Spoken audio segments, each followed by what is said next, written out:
तुम्हारी बीवी माँ को मारती है? ये क्या बकवास कर रहे हो भाई?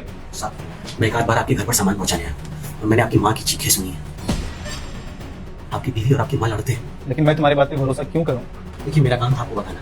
अब आपको मानना या नहीं मानना, ये आपके ऊपर है। मैं चलता हूँ सर। कहीं ये सही तो नहीं बोल रहा? वैसे भी आजकल मैं बहुत चुपचाप रहने लगी है।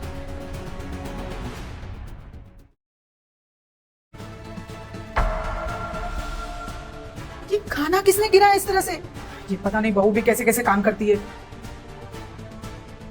ये क्या किया आपने? खाना गिरा दिया? बेटा ये खाना पहले से ऐसे गिरा हुआ था। मैं जब रसोई में आई तो देखा तो ये खाना ऐसे पड़ा था। झूठ बोलने की जरूरत नहीं। इतनी मार खाते हो फिर भी अक्ल ठिकाने नहीं आती। बेटा मैं सच बोल रही हूँ, ये खाना पहले से गिरा हुआ था, मैंने नहीं गिराया है। कितनी बार बताना पड़ेगा? मेरा पति कितनी मेहनत से कमाता है, राशन पानी तब चलता है, और आप ऐसे बर्बाद कर रही हो। बेटा तुम्हारा जितना पति है ना, उतना वो मेरा बेटा भी है।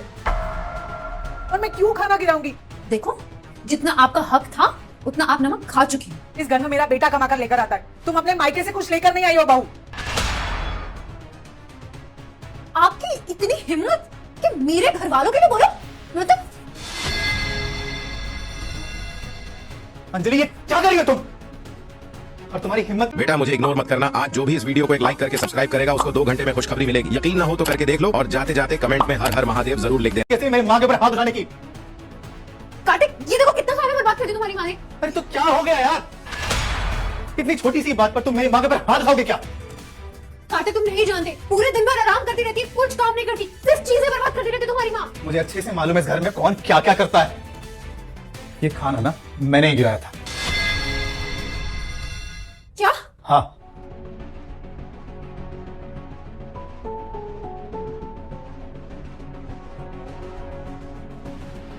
लेकिन क्यों? ये जानने के लिए कि तुम मेरी माँ के साथ कैसा सुलूक करती हो। हाँ, सुबह आया था हमारा किराने वाला सामान पहुंचाने के लिए। उसने बताया मुझे कि तुम सारा दिन मेरी माँ के साथ क्या सुलूक करती रहती हो।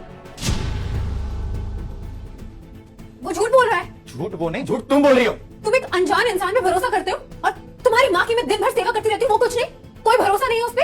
शायद मैं उस पर भरोसा करता भी नहीं, लेकिन आज जो तुमने किया है ना, उसके बाद मुझे यकीन हो गया है। और मैं अपनी माँ को अच्छे से जानता हूँ। वो हर तकलीफ सह लेगी, पर वो कभी नहीं चाहेगी कि उसके बेटे का घर टूटे। लेकिन आज के बाद तुम्हारे लिए इस घर में कोई जगह नहीं है। कार्तिक, हम बैठ के बात करते हैं। कार्तिक, प्लीज मुझे इस घर से मत निकालो। माँ जी, आप बोलो ना कार्तिक को। माँ बस प्लीज, माँ आज प्लीज कुछ मत बोलो। अब बात तभी होगी जब ये अपने बाप को इस घर पर लेकर आएगी। It was